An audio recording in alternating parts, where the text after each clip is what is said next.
بسم اللہ الرحمن الرحیم۔ الحمدللہ، آج جولائی کی 20 تاریخ اور بروز ہے سوموار شریف۔ اللہ رب العالمین، احکم الحاکمین، ارحم الراحمین، وحدہ لا شریک، اس خدائے بزرگ و برتر کے بے شمار احسانات، اس کی خصوصی مہربانی کہ آج پھر صبح کی سہانی گھڑیوں میں اس کی مقدس کی عالی شان کتاب قرآن شریف کا ہمیں سبق نصیب ہو رہا ہے۔ یقیناً یہ اللہ تعالیٰ کی بہت بڑی مہربانی اور اس کا فضل۔ کل ہم نے اللہ تعالیٰ کے فضل سے 16واں رکوع شروع کیا تھا، کچھ آیا مقدسہ نصیب ہوئی، آج انشاءاللہ اس سے آگے پڑھیں گے۔ اعوذ باللہ من الشیطان الرجیم، میں پناہ مانگتا ہوں اللہ تبارک و تعالیٰ کی شیطان مردود کے شر سے۔ بسم اللہ الرحمن الرحیم، اللہ تعالیٰ کے بابرکت نام سے شروع کرتا ہوں جو بڑا مہربان، بڑا مہربان، بڑا مہربان، نہایت رحم فرمانے والا ہے۔ کلام الہی اس طرح ہے: أَلَمْ تَرَ إِلَى الْمَلَإِ مِنْ بَنِي إِسْرَائِيلَ مِنْ بَعْدِ مُوسَى، وقف لازم۔ کیا نہیں دیکھا تم نے اس گروہ کو بنی اسرائیل سے جو موسیٰ علیہ السلام کے بعد ہوا؟ اذ قالوا، جب کہا انہوں نے، لنبی، اپنے نبی سے، لہم، مبعث لنا، کہ مقرر کر دو ہمارے لیے، مالکن، ایک امیر، مالکن نقاتل فی سبیل اللہ، تاکہ ہم لڑائی کریں اللہ کی راہ میں۔ قال، اللہ کے نبی نے فرمایا، هل عسیتم، کہیں ایسا نہ ہو، ان کتب علیکم القتال الا تقاتلوا، کہ تم پر جہاد فرض کر دیا جائے اور تم ایسا نہ کرو۔ قالوا، وہ کہنے لگے، وما لنا، کوئی وجہ نہیں، لنا، ہمارے لیے، کہ اللہ نقاتل فی سبیل اللہ، ہم جہاد نہ کریں اللہ کی پاک راہ میں۔ وقد اخرجنا من دیارنا، اللہ کہ ہم نکالے گئے اپنے گھروں سے، وابنائنا، اور اپنے بچوں سے۔ فلما کتب علیہم القتال، پھر جب فرض کر دی ہو گیا ان پر جہاد، تولوا الا قلیلا منہم، تو منہ پھیر لیا انہوں نے بجز ان میں سے چند۔ واللہ علیم بالظالمین، اور اللہ خوب جاننے والا ہے ظالموں کو۔ سامعین کرام، یہ حضرت سیدنا موسیٰ کلیم اللہ علیہ السلام سے تقریباً 300 سال بعد حضرت عیسیٰ علیہ السلام کی ولادت سے 1100 سال پہلے کا ایک واقعہ بیان ہو رہا ہے۔ اس کا مختصر حال یہ ہے کہ قوم عمالقہ فلسطین کے اکثر حصوں پر قابض ہو گئے تھے اور بنی اسرائیل راما کے علاقے میں محصور ہو کر رہ گئے۔ اس وقت جو ان کے نبی اور حکمران تھے، ان کا نام حضرت شمویل علیہ السلام تھا۔ وہ کافی بوڑھے بزرگ ہو چکے تھے۔ عمالقہ کی ایذا رسانیاں اور زیادتیاں دن بدن بڑھ رہی تھیں۔ بنی اسرائیل چاہتے تھے کہ عمالقہ کی سرکوبی کرے اور اپنا کھویا ہوا اقتدار اور حکومت واپس لیں۔ اس لیے انہوں نے بار بار اپنے نبی حضرت شمویل علیہ السلام سے درخواست کی کہ وہ اللہ سے ان کے لیے ایک سربراہ کا سوال کرے۔ یاد رکھیں، کسی بھی کام کے لیے پچھلے دنوں میں مسئلہ بیان ہوا تھا جب میاں بیوی کے حقوق اور طلاق وغیرہ کے مسائل تھے، کہ یہ ایک دنیا جہاں کا نظام چلانے کے لیے کسی بھی کام کے لیے کسی ذمہ دار سربراہ کا ہونا، وگرنہ ادارے تباہ ہوتے جب وہاں اس کو چلانے والا کوئی ذمہ دار نہ ہو۔ تو انہوں نے عرض کیا کہ اللہ تعالی ہمیں ایک سربراہ عطا کرے۔ حضرت شمویل علیہ السلام ان کی عادات سے خوب واقف تھے کہ یہ دعوے تو بڑے لمبے چوڑے کرتے ہیں، لیکن عمل کے وقت ان کا سارا جوش جو ہے نا وہ سرد پڑ جاتا ہے۔ اس لیے آپ نے فرمایا کہ ایسا نہ ہو کہ اللہ تعالیٰ تم پر جہاد فرض کر دے اور تم جہاد سے منہ موڑ جاؤ۔ کہنے لگے حضرت جی کہیں ایسا بھی ہو سکتا ہے کہ ہم جہاد نہ کریں، حالانکہ ہم گھروں سے نکالے گئے، لفظ ہے نا وقد اخرجنا، گھروں سے نکالا گیا، بچوں سے جدا کیا گیا، ہم تو صرف اذن ربانی کے منتظر ہیں، لیکن جب انہیں اجازت مل گئی تو پھر اللہ تعالیٰ ارشاد فرماتے گنتی کے چند روز، اللہ قلیلا منہم، پھر چند لوگ قائم رہے اور ان کے سوا سب نے جہاد کا انکار کر دیا۔ یاد رکھو جہاد اور کسی بھی وطن، کسی بھی ریاست، کسی بھی ملک کے لیے جو عسکری شعبہ ہے اس کو سب سے زیادہ اہمیت دی جانی چاہیے۔ اس ریاست کی بقا کی ضمانت یہ لوگ ہوتے ہیں جو ہر وقت اس چیز کا خیال رکھیں، سرحدوں پر پوری طرح پہرے داری کریں اور کوئی اس وطن کو میلی آنکھ سے نہ دیکھے، اور اس کے لیے ریاست باقاعدہ ایک شعبہ قائم کرے۔ پھر یہ نہیں ہے کہ اس تو ہر بندے کو حق حاصل ہے کہ اپنی اپنی مرضی سے وہ شعبے قائم کرے اور وہ اپنے اپنے عسکری ونگ بنا کے بیٹھ جائے۔ اس طرح تو ملک میں فساد ہوتے ہیں، جس طرح ہمارے ملک میں عرصے سے ہو رہے ہیں، اور اب جا کے کہیں ایسی تنظیمیں جو ہیں وہ ہر صورت اللہ تعالیٰ ہدایت دے۔ تو یہ آپ بھی اگر آپ اس شو میں چاہیں تو اپنے وطن کی پاک آرمی میں حصہ لیں، باقاعدہ ملازمت اختیار کریں، باقاعدہ تربیت لیں، تو آپ کئی لوگوں پہ بھاری ہوں گے۔ جب آپ بغیر تربیت کے جائیں گے تو آپ اپنی جان بھی ضائع کریں گے اور باقی اسلحہ بھی ضائع کریں گے، کیونکہ آپ کی تربیت نہیں ہوگی۔ تربیت اصل میں بہت بڑی چیز ہے۔ تو اس کے لیے پھر یہ کام ذرا اتنا آسان نہیں، دلیر لوگوں کا کام ہے، ہمت والے لوگوں کا کام ہے۔ انہوں نے کہا کہ چونکہ ہم پر زیادتی ہوئی ہے، کوئی ایسی کیا وجہ ہے کہ ہم پر اگر جہاد فرض ہو تو ہم نہ نکلیں؟ تو اللہ تعالیٰ فرماتا ہے انہوں نے فلما کتبہ، جب جہاد فرض کر دیا گیا ان پر تو چند لوگ قائم رہے، دوسروں نے منہ پھیر لیا۔ تو اللہ تعالیٰ فرماتا ہے واللہ علیم بالظالمین، اللہ ظالموں کو خوب جاننے والا ہے۔ آگے اللہ تعالیٰ ارشاد فرماتے ہیں وقال لهم نبیہم، کہا انہیں ان کے نبی نے ان اللہ قد بعث لکم طالوت ملکا، بے شک اللہ تعالیٰ نے مقرر فرما دیا تمہارے لیے طالوت کو تمہارا امیر یعنی سربراہ۔ قالوا انا یکون له الملک علینا، کہنے لگے کیوں کر ہو سکتا ہے اسے حکومت کا حق علینا ہم پر، ونحن حق بالملک منہ ولم یؤت سعۃ من المال، حالانکہ ہم زیادہ حقدار ہیں حکومت کے اس سے اور نہیں دی گئی اسے فراخی مال میں۔ قال ان اللہ اصطفاہ علیکم، نبی علیہ السلام نے فرمایا بے شک اللہ نے چن لیا ہے اسے تمہارے مقابلہ میں، وزادہ بسطۃ فی العلم والجسم، زیادتی دی اسے کشادگی علم اور جسم میں۔ واللہ یؤتی ملکہ من یشاء، اللہ تعالیٰ فرماتا اپنا ملک جسے چاہتا ہے، واللہ واسع علیم، اللہ سب کو سننے والا جاننے والا ہے۔ تو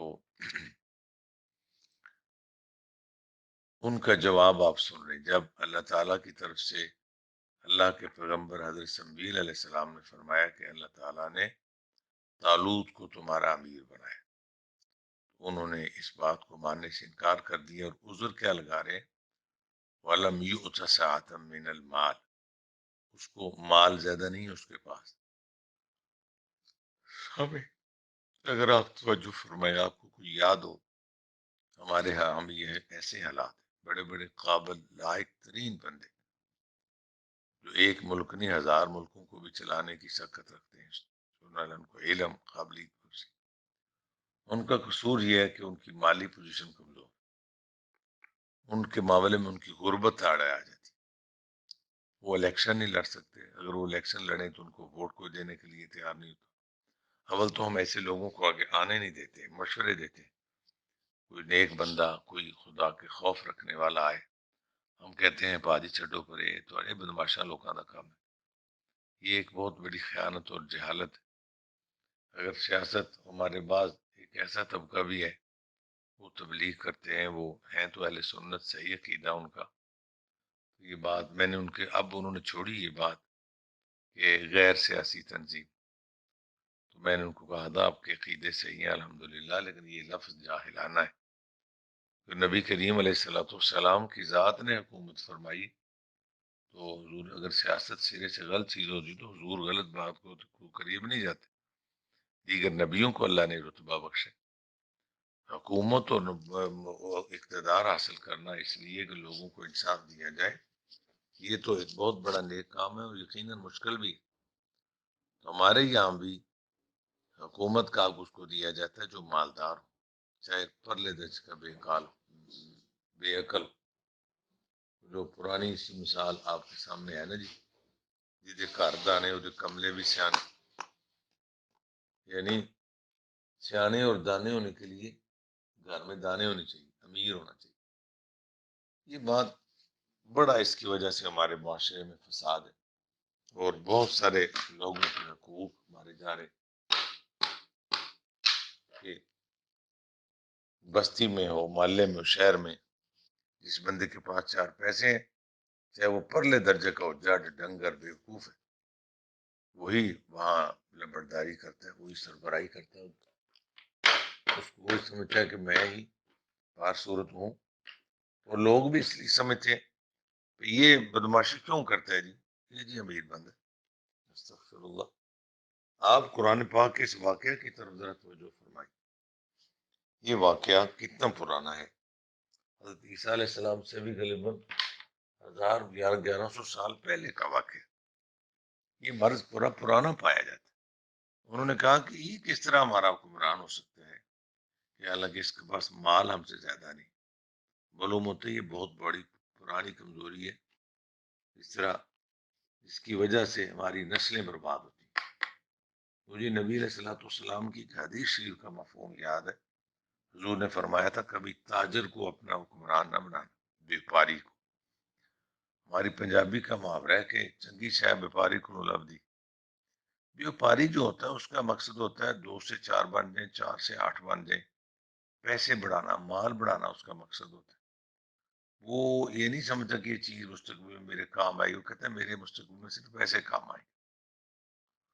بلکہ ایک بات لوگ بڑی سخت مثال دیتے ہیں کہ بیپاریوں نے پیسے لبنا ہوتے ماں کا بھی سودا کر چڑھتا. ایسا ہوتا تو نہیں، لیکن مطلب یہ کہ وہ بہتر سے بہتر چیز کو، عام بندے کے پاس کو اچھی گاڑی، اچھا جانور آ جائے، کہتے یہ نہیں میں دوں گا اب اپنے لیے، لیکن بیپاری کہتا ہے میرے لیے اچھا صرف پیسہ ہے. جس طرح ہمارے ساتھ ہوتا رہا. اب بھی ہمارے بولے بالے لوگ ایسے لٹیروں سے اپنی ہمدردیاں رکھتے ہیں، اللہ جانے ان کی سادگی ہے یا کوئی ان کے مفادات ہے، جنہوں نے پورا ملک داؤ پہ لگایا، پورا وطن داؤ پہ لگایا. ان کے پاس کیا تھا؟ ان کے پاس مال تھا. مال کے بل بوتے پہ اقتدار کرتے رہے. اب بھی آپ کو پتا ہے وہ ہمارے موجودہ سسٹم کو چلنے نہیں دے رہے. وہ جدھر بھی بیٹھے ہیں، ملک کے اندر ہیں باہر ہیں، وہ فارغ تو نہیں بیٹھے. بڑے بڑے مچندر ان کے ہاتھ میں ہیں. کبھی یہ ڈالر چھپا لیتے ہیں، کبھی آٹے کا بحران، کبھی چینی کا بحران، جو کہ ملنے ہی نہیں لوگوں کی. ان کا مقصد ہے کہ اس سیٹ اپ کو ہم کس طریقے سے ناکام بنائے، لوگوں کو کہہ لو جی لوگ مر رہے.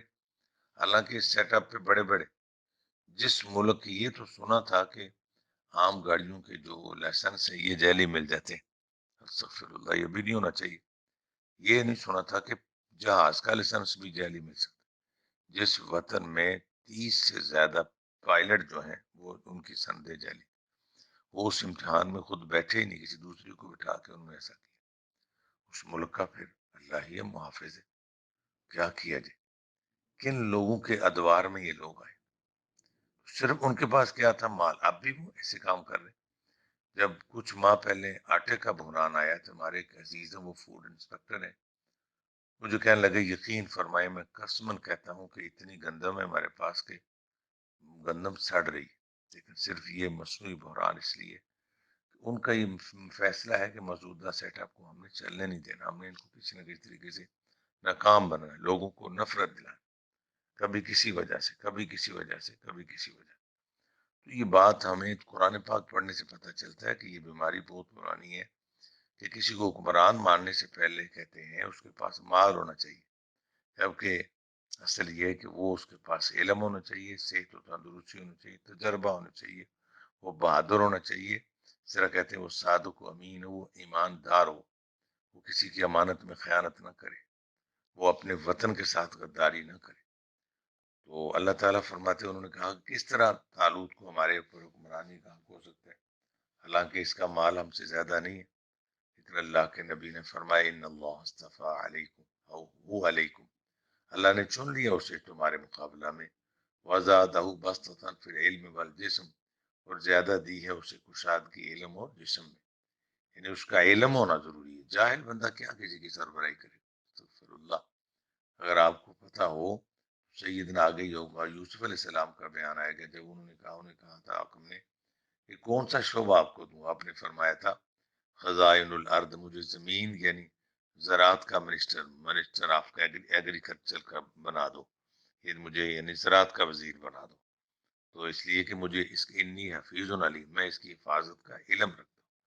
علم کا ہونا ضروری ہے، نالج کا ہونا ضروری ہے، اس کے بغیر بندہ کچھ نہیں کر سکتا، چاہے پیر ہو، چاہے فقیر ہو۔ جاہل جو ہے وہ اپنے آپ کے ساتھ کچھ نہیں کر سکتا، اس نے کس کا کیا کرنا۔ جی، حضرت سلطان العارفین سلطان باہو رحمۃ اللہ علیہ فرماتے ہیں، علم تو باج کریں فقیری کہ کافر مرے دیوانہ ہو، یعنی اگر تیرے پاس علم نہیں تو کچھ بھی نہیں کر سکتا۔ تو اللہ تعالیٰ فرماتے ہیں وَزَادَهُ بَسْطَةً فِي الْعِلْمِ وَالْجِسْمِ، اور زیادہ دی ہے اللہ نے ان کو کشادگی علم اور جسم میں۔ ظاہر ہے صحت مند ہوں گے تو پھر معاملات چلائیں گے نا، علم ہوگا۔ باقی رہا مسئلہ کہ اللہ کی شان ہے، یہ آپ پہلے پڑھ کے آئے، آگے چل کے بھی پڑھیں گے، قُلِ اللَّهُمَّ مَالِكَ الْمُلْكِ، کہہ دیجیے اللہ پاک ہی اصل ملک کا مالک ہے، تؤتی الملک من تشاء، جسے چاہتا ہے ملک عطا کرتا ہے، وہ تنزع الملک ممن تشاء، وہ مالک کی شان ہے، جس سے چاہتا ہے ملک واپس لیتا ہے، وہ تو عز من تشاء و تو ذل من تشاء، جسے چاہتا ہے عزت دیتا ہے، جسے چاہتا ہے ذلتوں میں مبتلا کر دیتا ہے، بیدک الخیر، زمانے والوں بھلائی اللہ کے ہاتھ میں ہے، انک علی کل شیء قدیر، وہ ذات ہر چیز پر پوری طرح قادر ہے۔ ادھر بھی اللہ فرماتا ہے واللہ یؤتی ملکہ من یشاء، اللہ تعالیٰ فرماتا ہے اپنا ملک جس سے چاہتا ہے۔ یہ تو اللہ کی شان ہے نا۔ ہمارے الیکشن کے ذرا پہلے لوگ ایک دوسرے سے پوچھتے ہیں، کسی میرے جیسے جاہل بابے سے، لالا جی ہوں دسو نا کنے حکمران بننے، تو بابا تھوڑی سی سانس لے کہتے ہیں جی اے جنوں امریکہ نے بنانا ہے۔ آئے جاہل بابے، نہ تجھے بات کرنا آتی ہے نہ کہ ایسی باتیں، آپ سچی بات کرو جس کے پیچھے قرآن شریف کا حوالہ، قرآن کا ریفرنس ہو۔ تو یوں کہہ دے جس کو میرا اللہ چاہے گا وہ بنے گا۔ اللہ فرماتا ہے واللہ یؤتی ملکہ من یشاء، اور اللہ تعالیٰ اپنا ملک عطا فرماتا ہے جسے چاہتا ہے، کیونکہ واللہ واسع علیم، اللہ بڑی وسعت والا، سب کچھ جاننے والا ہے۔ اب سمجھ آئی جی؟ چاہیے تو کے ساتھ پر بہت محنت کی جائے، ہمارے محلوں میں، بستیوں میں سربراہی صرف ان لوگوں کو ہوتی ہے جن کے پاس چند مرلے زمین زیادہ ہو، جن کے پاس چار پیسے ہوں، ان کے مقابلے میں بڑے بڑے پڑھے لکھے نیکوکار شرافت کے علم بردار، وہ صرف اس لیے پیچھے ان کو رکھا جاتا ہے کہ یار بندہ تے سیاح ہے، تے نیک بھی ہے، تے پڑھیا بھی ہے، پر ہے غریب ہے، آئے آئے۔ پھر ظاہر ہے جب وہ بدماش، وہ امیر زیادہ جب حاکم بنے گا تو وہ لوگوں کا مال بھی لوٹے گا، موقع ملنے پر عزتیں بھی لوٹے گا۔ اسی طرح اور بھی مختلف شعبے ہیں۔ آگے اللہ پاک فرماتے ہیں وقال لهم نبیہم ان آیۃ ملکہ ان یاتیکم التابوت، اور کہا انہیں ان کے نبی نے کہ اس کی بادشاہی کی نشان، میں نے پورن پوچھا دلیل کیا ہوگی؟ نشانی یہ ہوگی کہ ان یاتیکم التابوت، آئے گا تمہارے پاس صندوق، فیہ سکینہ، اس میں تسلی کا سامان ہوگا، من ربکم، تمہارے رب کی طرف سے، وبقیۃ، اس میں بچی ہوئی چیزیں کس کی ہوگی، مما ترک آل موسیٰ و آل ہارون تحملہ الملائکہ، بچی چیزیں ہوگی انہیں چھوڑ گئی اولاد موسیٰ اولاد ہارون، اٹھا لائیں گے اسے فرشتے، تحملہ الملائکہ، اس کے حامل فرشتے ہوں گے، ان فی ذالک لآیۃ لکم ان کنتم مؤمنین، بے شک اس میں بڑی نشانی ہے تمہارے لیے اگر ہو تم ایماندار۔ ظاہر ہے جی کسی کام کے لیے پھر انہوں کو نشانی پوچھی، کیا نشانی ہوگی اس کی؟ بھئی یہ واقع اللہ کی طرف سے مقرر ہے۔ تو حضرت سمویل علیہ السلام نے فرمایا ایک صندوق تمہارے پاس آئے گا جس کو فرشتے اٹھا کے لائیں گے، یہ اس صدوق میں کہتے ہیں کیا ہوگا، بقیت میں تارا کا چھوڑی ہوئی چیزیں، آلو موسیٰ آلو ہارون، یعنی موسیٰ علیہ السلام کی اصحاب مبارک کے کچھ حصے، یہ اس طرح کی ان کی بزرگوں کے تبرکات یوں جو کہہ لیے، وہ آلو ہارون یعنی جو گزرے نبی پیغمبر ان کے تبرکات اس میں ہوں گے، تحمل الملائکہ فرشتے اس کو اٹھا کر لائیں گے۔ ان کی خواہش اور اصرار کی وجہ سے اللہ نے طالوت کو جب ہم ان کا سربراہ مقرر کیا تو اعتراض کرنے لگے، تو یہ شخص نہ لاوی بن یعقوب کی اولاد جس میں نبوت نسل بعد نسل چلی آتی، نہ یہود ابن یعقوب کی اولاد ہے جس میں حکومت اور سلطنت اور پشت در پشت چلی آ رہی۔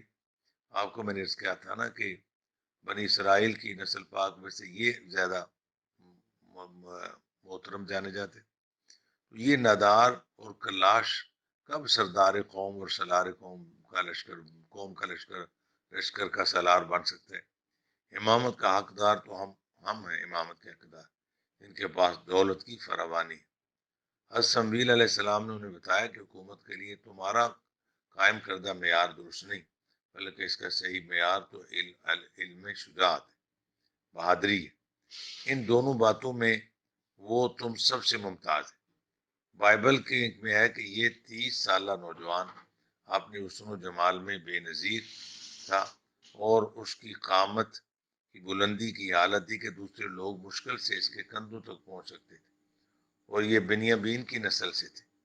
حضرت سمویل علیہ السلام نے انہیں بتایا کہ طالوت کا انتخاب انسانی نہیں بلکہ رب العزت نے خود تمہاری قیادت کے لیے اسے منتخب فرمایا، تمہیں اس کی عطا اور بخشش پر اعتراض نہیں کرنا چاہیے۔ اب ان کے آنے کے لیے صندوق کا یہ آگے انشاءاللہ العزیز آئے گا۔ اعوذ باللہ من الشیطان الرجیم، بسم اللہ الرحمن الرحیم۔ علم تر الى الملأ من بنی اسرائیل من بعد موسیٰ، وقف لازم دیکھ رہے، یہاں پہ رک جانا ہے، سانس توڑ دینی۔ اذ قالوا لنبی لهم ابعث لنا ملكا نقاتل في سبيل الله قال هل عسيتم إن كتب عليكم القتال ألا تقاتلوا قالوا وما لنا ألا نقاتل في سبيل الله وقد أخرجنا من ديارنا وأبنائنا فلما كتب عليهم القتال تولوا إلا قليلا منهم والله عليم بالظالمين وقال لهم نبيهم إن الله قد بعث لكم طالوت ملكا قالوا أنى يكون له الملك علينا ونحن أحق بالملك منه ولم يؤت سعة من المال قال إن الله اصطفاه عليكم وزاده بسطة في العلم والجسم والله يؤتي ملكه من يشاء والله واسع عليم وقال لهم نبيهم إن آية ملكه أن يأتيكم التابوت فيه سكينة من ربكم وبقیہ میں نے کل آپ سے وعدہ کیا تھا کہ دن کو ہم پچھلا سبق کیا کچھ حصہ پڑھیں گے، قاعدے کا اس کا ہجے کریں گے، وقت نہیں ملا، کل سنڈے تھا، بس مہمانوں کی آمد و رفت رہی، کوشش کرتا ہوں میں انشاءاللہ اگر اللہ وقت دیتا ہے تو آج کسی دن۔ وبقیہ وابا قاف ذریعہ قیہ ذریعہ وبقیہ تا دو پیش میم تم میم زیر میم زبر الف ما تم مما کیا بنا وبقیۃ مما ترک آل موسیٰ وآل ہارون تحملہ الملائکہ ان فی ذلک لآیۃ لکم ان کنتم مؤمنین۔ پڑھیے آمنت باللہ صدق اللہ العظیم وصدق رسولہ النبی الکریم ونحن على ذلك من الشاہدین والشاکرین والحمد للہ۔ پڑھیے والحمد للہ والحمد للہ رب العالمین۔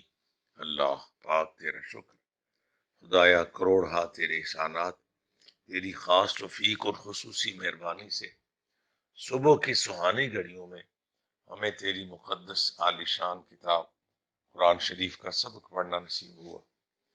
بہت احتیاط سے تیری مقدس کتاب قرآن شریف کے کلمات پڑھے جاتے ہیں، ترجمہ اور تشریح کرتے ہوئے بھی بہت احتیاط سے کام لیا جاتا ہے، پھر بھی مولا انسان ہے، کہیں زیر زبر کا فرق ہو گیا، کہیں کو ذرا بھی ایسا جملہ کو حرف کو سطر پڑی گئی جو میرے اللہ پاک اور اس کے پیارے حبیب کو پسند نہیں، اللہ ہمیں معاف فرما دے۔ جس پر جو تو نے راضی ہو کے مرتبہ مقام و ثواب عطا فرمایا، ہمارے پیارے نبی کریم علیہ السلام کو عطا فرما۔ حضور پاک صلی اللہ تعالی علیہ وسلم کی نسبت سے، حضور کے توسل پاک سے انبیاء، صلحاء اور شہداء کو اس کا ثواب عطا فرما۔ کائنات کے سارے مسلمانوں کو اس کا ثواب عطا فرما۔ رب العالمین بالخصوص ہمارے والدین، ہم سب کے والدین جن کے فوت ہوئے، ان کو اس کا ثواب عطا فرما۔ اللہ تعالیٰ ان کی بخشش فرما، انہیں اپنی جنتوں کا وارث بنا، ہمارے والدینوں کو اپنی جنتوں کا وارث بنا۔ رب ارحمہما کما ربیانی صغیرا، رب ارحمہما کما ربیانی صغیرا، رب ارحمہما کما ربیانی صغیرا۔ ہمارے والدینوں پر رحم فرمائیے۔ اللہ تعالیٰ کی سکھائی ہوئی دعا ہے، اپنے والدین کے لیے ان لفظوں کے ساتھ دعا کرو، رب ارحمہما کما ربیانی صغیرا۔ اللہ تعالیٰ ہمارے والدینوں پر رحم فرما، جس طرح ہم چھوٹے تھے انہوں نے ہم پہ رحم فرمایا۔ ہمارے ماں باپ کو اپنی جنتوں کا وارث بنا۔ یا اللہ کریم خیر و برکت فرما، اللہ کریم خیر و برکت فرما، یا اللہ کریم خیر و برکت فرما۔ عزت و آبرو کی پاکیزہ حلال نیک زندگی عطا فرما، افراتفری کی گندی لاچار گناہ کی پلید زندگی سے بچا، اور جب ہماری زندگی وقت آخر آئے، وقت موت آ جائے، تیرا فرشتہ پیغام موت لے کے ہمارے ساتھ پہ آ کھڑا ہو، اس گناہگار زبان پر مولا تیرے کرم سے، تیرے فضل سے جاری ہو جائے، لا الہ الا اللہ محمد رسول اللہ۔ کلمہ عالی شان کی برکت سے موت کی سختی اور عذاب قبر سے بچا لے، یا اللہ قبر کے عذاب سے بچانا، مولا قبر کی مار سے بچانا، اور بروز قیامت ہمارے پیارے نبی کریم علیہ السلام کی شفاعت نصیب فرما، یا اللہ شفاعت رسول کا حقدار بنا، ہمارے دونوں جہان اچھے فرما، اے مولا پاک ہمارے دونوں جہان اچھے فرما۔ اللہ کریم خیر و برکت فرما، خیر و برکت فرما، میرے وطن پاکستان کی خیر فرما، افواج پاکستان کے حوصلے بلند فرما، ہمارے وہ سپاہی جو ہر وقت اپنی جان کو ہتھیلی پہ رکھ کے سرحدوں پہ کھڑے ہو کر میرے وطن کا دفاع کرتے، یا اللہ ان کے حوصلے بلند فرما، اللہ پاک ان کے حوصلے مزید بلند فرما۔ رب العالمین میرے ملک کے غداروں اور اس ملک کا برا چاہنے والوں کے شر سے میرے وطن کو ہمیشہ کے لیے محفوظ فرما، یا رب العالمین جتنی دعائیں مانگی ہیں قبول فرما، جو نہیں مانگ سکے بن مانگے عطا فرما، تو مالک کریم ہے، رحمان و رحیم ہے، کرم فرما، کرم فرما۔ صلی اللہ علی النبی الامی وآلہ صلی اللہ علیہ وسلم، صلاۃ و سلاما علیک یا رسول اللہ۔ شکرا۔